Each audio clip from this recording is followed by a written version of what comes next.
Boycott Maldives कुछ दिनों से वह ट्विटर पर काफ़ी ज़्यादा ट्रेंड में चल रहा है।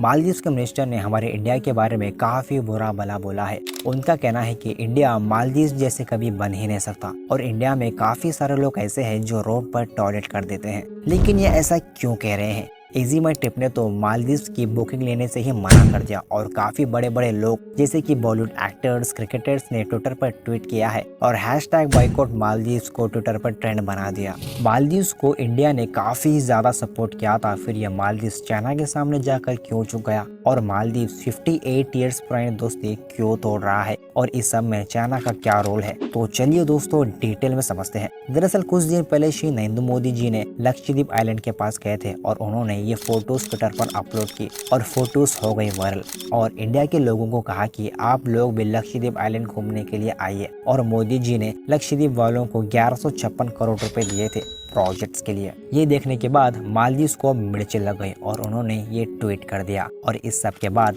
हैशटैग बॉयकॉट मालदीव्स ट्विटर पर ट्रेंड होने लगा। अब जानते हैं मालदीव्स के बारे में और मालदीव्स ऐसा क्यों कर रहा है। मालदीव्स की पूरी पॉपुलेशन 5 लाख है और इनकी जीडीपी $7 बिलियन है, जबकि इंडिया की पूरी पॉपुलेशन है 13 बिलियन और इंडिया की जीडीपी है $4 ट्रिलियन। लेकिन सवाल यह आ रहा है कि मालदीव्स अपने से इतनी बड़ी देश से दुश्मनी क्यों ले रहा है। मालदीव्स के मिनिस्टर ने मोदी जी को क्लाउन तक बोल दिया और उन्होंने ये तक बोल दिया कि इंडिया के लोग इतने गंदे रहते हैं कि वो जिस रूम में जाते हैं वहाँ से बू आना शुरू हो जाती है और क्या इंडिया के लोग हमारे से अच्छी सर्विस दे सकते हैं। लेकिन सवाल ये आता है कि यहाँ पर मोदी जी ने मालदीव्स का नाम तक नहीं लिया था तो मालदीव्स को इतनी मिर्ची क्यों लगी, तो उसका जवाब ये है। मालदीव्स का मेन इनकम आता है टूरिज्म से और मालदीव्स को सबसे ज्यादा टूरिज्म इंडिया से ही जाते हैं। पिछले साल 2 लाख इंडियन टूरिस्ट को मालदीव्स गए थे, मतलब इंडिया के 2 लाख लोग और वही 2 लाख लोग मालदीव्स की 25% आबादी है। अगर मोदी जी लक्षद्वीप को प्रमोट कर रहे हैं और इंडिया के लोग लक्षद्वीप को जाते हैं तो इसमें सबसे ज्यादा लॉस मालदीव्स को होगा और इसीलिए इन्हें मिर्ची लग रही है। और काफी बड़े बड़े सेलिब्रिटीज हैशटैग बॉयकॉट मालदीव्स कह रहे हैं, जैसे कि सलमान खान, शाहरुख खान, अक्षय कुमार, अमिताभ बच्चन और क्रिकेटर्स में सचिन तेंदुलकर, सहवाग, पठान, हार्दिक पांड्या। काफी सारे क्रिकेटर्स ने मालदीव्स को हैशटैग बॉयकॉट मालदीव्स कह रहे हैं और इंडिया के लोगों ने भी 10,000 से ज्यादा अपनी बुकिंग कैंसिल कर दी है और बिजनेसमैन ने भी मालदीव्स की बुकिंग लेने से मना कर दिया और इसकी वजह से लक्षद्वीप सर्च में 34% तक बढ़ गया और मॉर्कलिंग सर्च में 2000% तक बढ़ गया। रतन टाटा जी ने 2 नए होटल्स बनाने का अनाउंस कर दिया है और जिन 3 मिनिस्टर ने हमारे मोदी जी के बारे में बोला था, मालदीव्स ने उन 3 मिनिस्टर को सस्पेंड कर दिया और मालदीव की अपोजिशन पार्टी कह रही है कि पेपर पर लिखकर इंडिया से माफी मांगो। लेकिन दोस्तों आप लोगों को लग रहा होगा कि ये सब एक टूरिज्म के लिए हो रहा है। नहीं दोस्तों, एक्चुअली मालदीव शुरू से ही इंडिया का अच्छा खासा दोस्त रहा है। तो इस बार ऐसा क्या हो गया, मालदीव्स ने इंडिया के बारे में इतना बुरा भला बोल दिया और चाइना के गोद में जाकर बैठ गया। तो किसी भी कंट्री की डिप्लोमेसी कैसी रहती है कि कौन किस कंट्री को दोस्त बनाएगा और कौन किस कंट्री को दुश्मन बनाएगा, ये डिपेंड करता है कौन प्रेसिडेंट है और उसकी सोच क्या है। तो अब तक जितने भी मालदीव्स के प्रेसिडेंट रहे हैं वो सब इंडिया के अच्छे दोस्त रहे थे। जैसे कि हम ब्रिटेन के गुलाम थे, मालदीव्स भी ब्रिटेन का गुलाम था। हम 1947 में आजाद हुए, वो 1965 में आजाद हुए। जब मालदीव्स में सुनामी आई थी तो हमने हेल्प किया था, जब मालदीव्स में पानी की जरूरत थी तो हमने हेल्प किया था। हमारी तरफ से इनको वेजिटेबल्स, मेडिसिन, कोरोना के टाइम पर कोविड वैक्सीन इंडिया ने इनको भेजा था। मालदीव्स के 35% डॉक्टर्स इंडिया के हैं, मालदीव्स के 25% टीचर्स इंडिया के हैं। मालदीव्स को टूरिज्म से सबसे ज्यादा फायदा इंडिया से होता है। इतना सब कुछ है, इसीलिए मालदीव्स में कोई भी जब पहला प्रेसिडेंट बनता है तो वो सबसे पहले इंडिया के ऑफिशियल टूर पर आता है।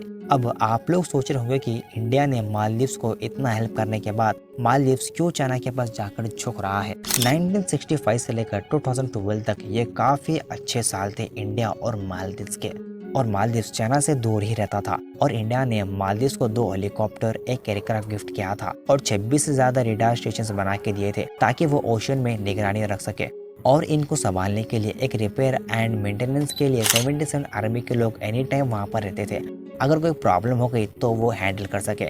इंडिया के और मालदीव्स का रिलेशन 2013 से खराब होना शुरू हो गया था। 2013 में अब्दुल्ला यामी प्रेसिडेंट बना था, ये प्रो चाइना था। इन्होंने चाइना को काफी ज्यादा सपोर्ट किया था। इन्होंने मालदीव्स में चाइना मालदीव्स फ्रेंडशिप ब्रिज बना दिया $200 मिलियन का, वो भी उधार में लेकर। इन्होंने चाइना के साथ फ्रेंडशिप आगे बढ़ाई और चाइना के साथ लोन लेते गए और 2017 में गवर्नमेंट चेंज हो गई और वापस पूर्व वाली गवर्नमेंट आ गई और इन्होंने जो हेलीकॉप्टर था, एयरक्राफ्ट था, सब कुछ रेवेन्यू किया। 2023 तक कोई प्रॉब्लम नहीं आ रही थी, लेकिन जो अब्दुल्ला यामीन था वो राजी नहीं हो रहा था। वो उस टाइम ऑपोजिशन में बैठा हुआ था और ये इंडिया के खिलाफ था और इन्होंने एक सबसे बड़ा इशू खड़ा किया, आउट इंडिया मूवमेंट का। इसका मतलब है इन्होंने मालदीव के लोगों को ये बोलना शुरू किया कि ये इंडिया की आर्मी है, ये इंडिया एयरक्राफ्ट हेलीकॉप्टर इसीलिए दे रहा है ताकि इंडिया मालदीव के ऊपर अपना अड्डा बना सके और इसीलिए इंडिया की आर्मी ने हमारे यहाँ अड्डा बनाना शुरू कर दिया है। ये जाकर मालदीव की आबादी को बता रहे हैं। अब आप खुद ही सोचिए,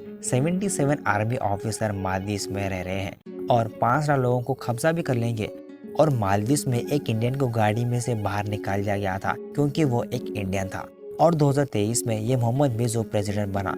मोहम्मद बिजो प्रेसिडेंट बनते ही मालदीव से हेलीकॉप्टर, एयरक्राफ्ट, 77 आर्मी को इंडिया वापस भेज दिया। अगर कोई मालदीव का प्रेसिडेंट बनता है तो वो सबसे पहले इंडिया का टूर में आता है, लेकिन ये मोहम्मद बिजो इंडिया के टूर में नहीं आए। ये गए टर्की और उसके बाद गए चाइना और जब ये कंट्रोवर्सी शुरू हुई थी तो उन्होंने अपनी पार्टी के 3 मेंबर्स को सस्पेंड कर दिया। अब आप लोग सोच रहे होंगे कि ये मालदीव तो इतनी छोटी सी कंट्री है, 5 लाख लोग रहते हैं, 5 बिलियन की जीडीपी है इनकी, तो इंडिया और चाइना क्यों मालदीव के पीछे पड़ा हुआ है? चाइना कह रहा है मेरा दोस्त बन जाओ, इंडिया कह रहा है मेरा दोस्त बन जाओ। पहला कारण है मालदीव एक ऐसी जगह में है कि इसके आसपास इंडिया का 90% इम्पोर्ट मालदीव के रास्ते से आता है और स्पेशली ऑयल, और इसकी वजह से हमें मालदीव के साथ अच्छे रिलेशन बनाना जरूरी है।